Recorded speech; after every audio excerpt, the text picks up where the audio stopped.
unmute. I'm still on mute, and now I'm not on mute. Hey, welcome back to BeerNative Beer Reviews. My name's Steve Jaguar. This is the second one I've done today in a kind of a beer review double header.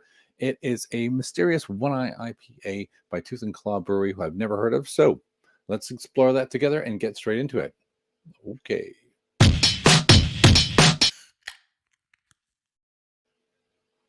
Okay. All right. Where is it? It's in the fridge. There it is there. Look at the art. I guess I would give this credit immediately for the art because I picked it up off it caught my eye. I knew I never had it before. I didn't know it was called One Eye, but I saw it was called One Eye. And I saw Tooth and Claw and I thought, who? What? Tell me more. And of course, 7%, 440. And we could see here a little description. Nelson Sauvin, yum, yum, yum, gooseberry. Vic Secret from Australia is more. Oh, that says right there. That's almost exactly what the hop profile would be. Gooseberry for Nelson Sauvin, pineapple and passionfruit for the Vic Secret. If it comes through on even 2/3 of those at 7% to kind of elevate those flavors, woo! I think we're going to be pretty happy. I'm already feeling that triple agent. I gave some of it to my wife. She kind of knocked her block off, but she really liked it. So we're off to a flying start. Let us open this one up. I got this at the Asda in Grantham. Not exactly a hip hop happen in town where I live, but ours had it, so yours probably has it too. I can smell it directly out of the can. I like smelling it when I open it from the can. I used to do this all the time at the beginning of my reviews. I used to always sip a little bit out of the can just to see how different it was in a glass. My argument being, you should always drink beer out of the glass.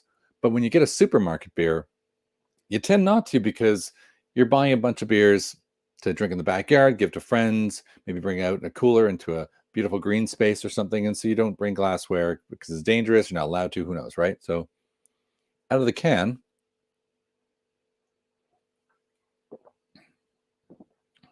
Wow, really strong bitter. Very fruity on the nose. Heavy bitter out of the can. So that is almost like the misunderstanding of some beers. I think if you drink them out of the can, it doesn't rush up your nose. You don't smell it as you drink it, and you really don't do the beer justice. So let's pop this in a glass as it should be. Maybe plastic glasses could be advised. A little bit extra foamy. Let's change the view up to the beer there. Lovely little IPA logo there from the former virtual beer fest. So very similar color actually to the one I did earlier, the Belgian triple oak aged from Brewdog. Nice, slightly less amber, a little more on the peachy color, but really nice. Foamy little head there. Smells great in the glass.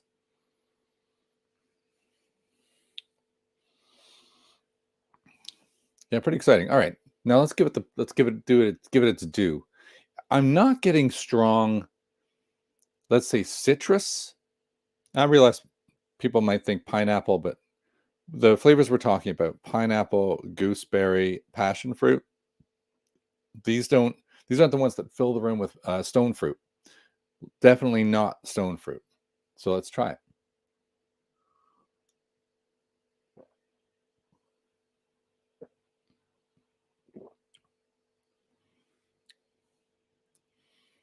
Not so much pineapple.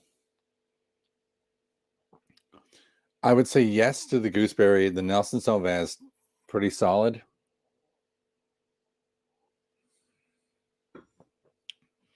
I think people say I saw a review recently where somebody was saying gooseberry, like where am I eating gooseberries? How am I even supposed to know what this tastes like, right? Really, if you want to know what we're talking about and where the comparisons lie, go back to Asda, buy a New Zealand Marlborough region Sauvignon Blanc white wine. Just buy a cheap, crappy one. It doesn't like there's a few that are really. Oyster Bay is one that is very well branded, very well known. Probably cost you about £9 a bottle. Forget that. Go get one for £5 or £4.50, or if Asda does an own brand New Zealand Sauvignon Blanc, get that. They all taste relatively the same. They all will give you that gooseberry, that tartness, that crispiness that distinguishes the New Zealand Sauvignon Blanc from any other area of the world. That's what we're looking for. And you don't have to know what a gooseberry tastes like.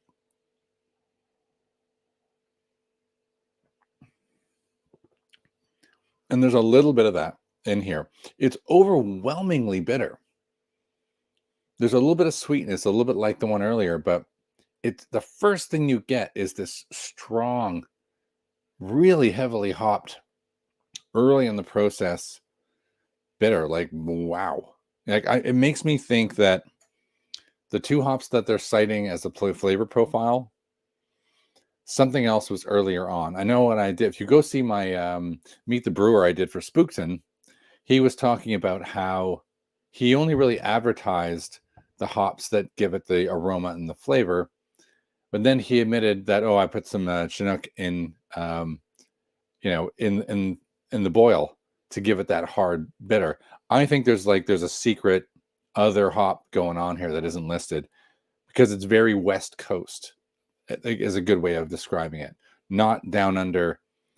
And I think they went a little light, if anything, on the New Zealand and Australian hops that they're citing as the flavor profile.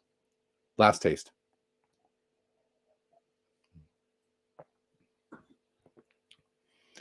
So if you don't like strong West Coast and you don't like strong, maybe with a little bit of sweetness remaining, you probably won't like this beer. It doesn't necessarily taste like a 7%. So if you like West Coast beers that sneakily get you all messed up, you would like this beer. I think it's all right.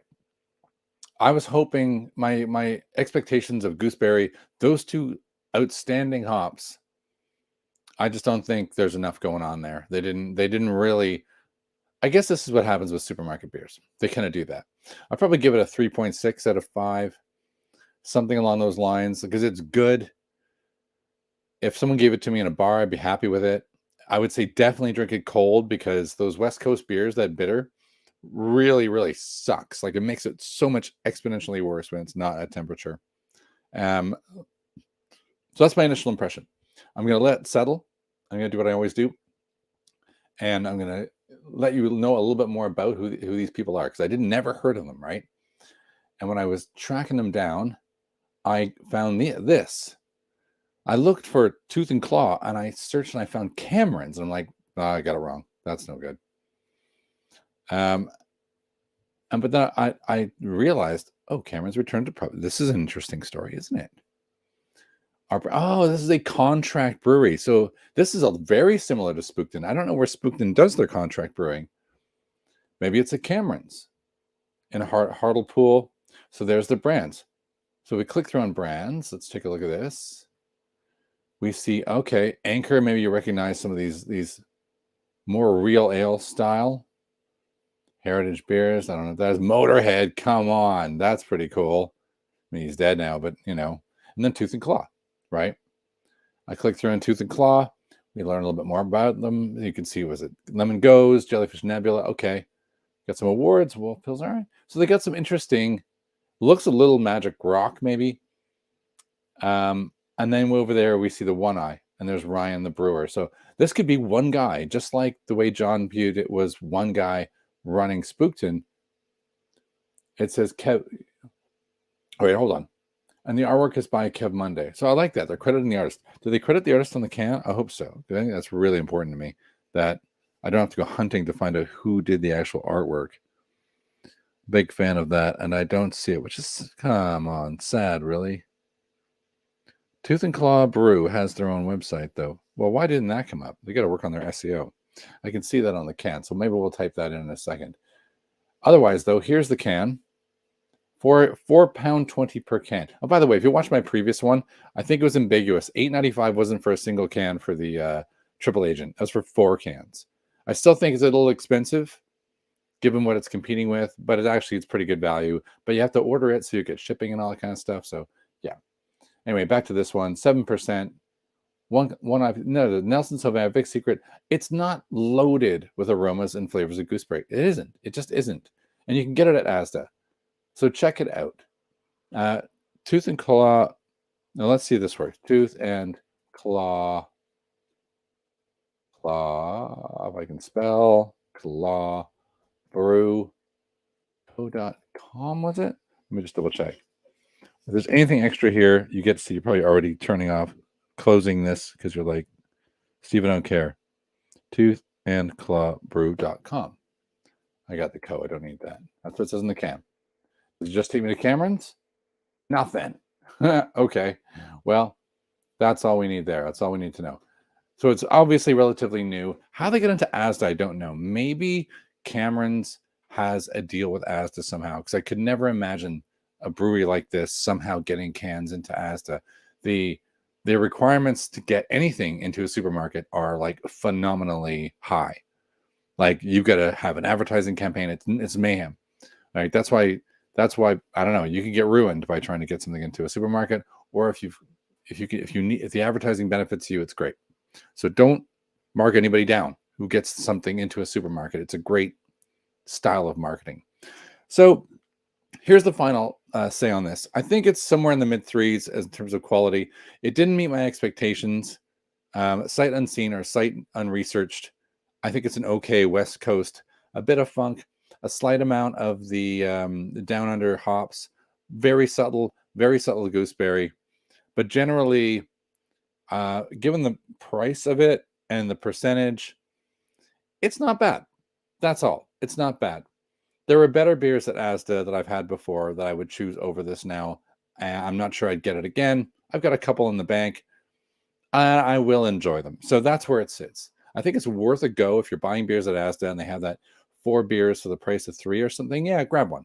Grab one. It's definitely worthwhile finding out if you like it. It could be completely your bag. I don't think it's exclusively bad or exclusively good. Okay, that's the end of the second brewery beer review for today. I don't often do double headers, but I felt I was behind. I want to crank 2 out. And if you're watching this now or you're watching this in the future, thank you very much for watching. Spread the word. Tell people about what I do. And hopefully you enjoy what I do. Leave something down in the comments if you know of another kind of all Australian beer that's very similar with a similar hop profile that maybe I should grab as a better reference for this. I'd love to learn more about beer, and I'd love for you to help me. That's the end. My name is Steve Giguere. I am BeerNative. I do BeerNative beer reviews. That is the end. And Steve out.